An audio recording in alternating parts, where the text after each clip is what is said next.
আমার নবীকে গালি দিত গণক, জাদুকর, এরপর গালি দিত পাগল, নির্বংশ বলে। আর আমাদেরকে গালি দেয় মৌলবাদী বলে, আমাদেরকে গালি দেয় রাজাকার বলে। হ্যাঁ, রাজাকার শব্দটা তো এখন একটা অ্যাওয়ার্ড হয়ে গেছে, অ্যাওয়ার্ড। হ্যাঁ, রাজাকার রাজাকার গালি দেওয়ার দিন শেষ। হ্যাঁ, কি দিন আসলো সুবহানাল্লাহ কইবেন না? পরিস্থিতি পাল্টে দিতে আল্লাহর সময় লাগে না, চিল্লায় বলেন ঠিক কি না? আমাদেরকে বলে মৌলবাদী।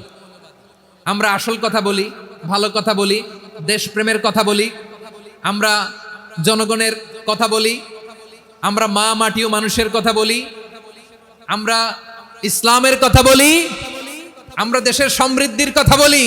এজন্য আমাদেরকে বলে মৌলবাদ। হ্যাঁ, আবার আমাদেরকে বলে ধর্ম ব্যবসায়ী। আছে না নাই? আমরা ধর্মের সত্য কথা প্রচার করি, যেটা দেশের ভালো, জনগণের ভালো, সেটা উপস্থাপন করি, আমাদেরকে বলে ধর্ম ব্যবসায়ী। আমার প্রিয় ভাইরা, যারা ইসলামের কথা বলে, যারা কোরআনের কথা বলে, এরা ধর্ম ব্যবসায়ী নয়। খবরদার, আলেমদের বিরুদ্ধে দাঁড়াবেন না।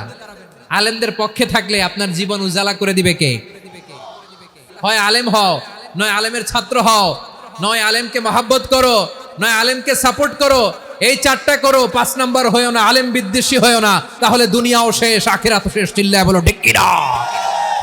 খবরদার, নিজেকে ইসলামের বিরুদ্ধে দাঁড় করাবেন না। এদেশের আসল পরিচয় ইসলাম।